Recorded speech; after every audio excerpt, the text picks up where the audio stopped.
pastor mwenye alikuwa anatafsiri. Lakini mkiangalia ukweli tuangalie ukweli kabisa.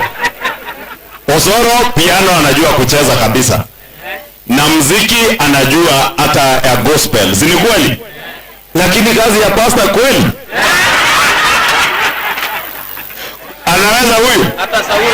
Anaweza? Hata Sauli yeye. Anaweza ya pastor? Ataendesha vile ameendesha constituency.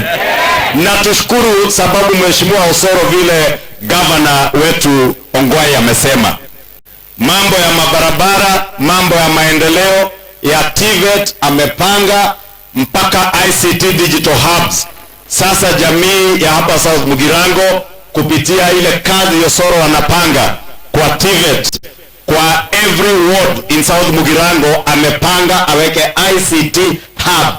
Ile mnasikia rais akisema kazi yetu ni kufinya kompyuta, dola inaingia kwa mfuko. Hiyo Osoro amepanga, na najua tulikuwa na yeye juzi Nairobi akipambana na wale watu ICT Authority na Konza Technopolis.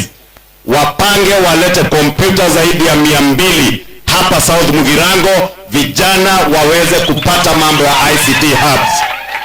Mambo ya affordable housing, yeye ndiye amekuwa mstari wa mbele kwa bunge na anapanga housing ya hapa South Mugirango. Mambo ya barabara, nilikuwa na yeye juzi kwa ikulu ya rais akiambia rais ile barabara ya kutoka Nduru kwenda Nyakorere, Orencho mpaka Ikoba si inaendelea kuwekwa rami. Si ndio mheshimiwa Ngwe ametuambia mabarabara sasa zinawekwa rami? Hata ya Esaka, Yes. Nyamonaria, Ndio hiyo. kwenda mpaka Nyamarambi. Yes.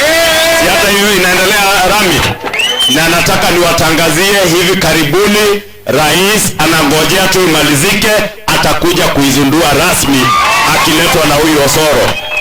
Si huyu jamaa wetu Osoro anatufanyia kazi? Na William Ruto. Vile tuliwachagua hawajatuangusha. Si ni ukweli? Na housing hivyo nimewaambia already, ananiambia inafanywa hapa kwa hii ward yenye tuko saa hii.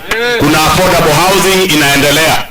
Kwa hivyo sisi wote tujipange kwa hiyo mambo ya affordable housing.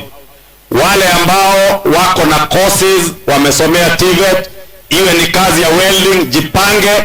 Osoro ana mpango, anapanga ya kuja kuelimisha vijana wetu, mafundi wakuwe accredited by the National Construction Authority, wapewe kazi hapo. Hata watu wa mkono wapate kazi hapo ya kibarua. Wewe kama ni welder upate kandarasi ya kuunda madirisha.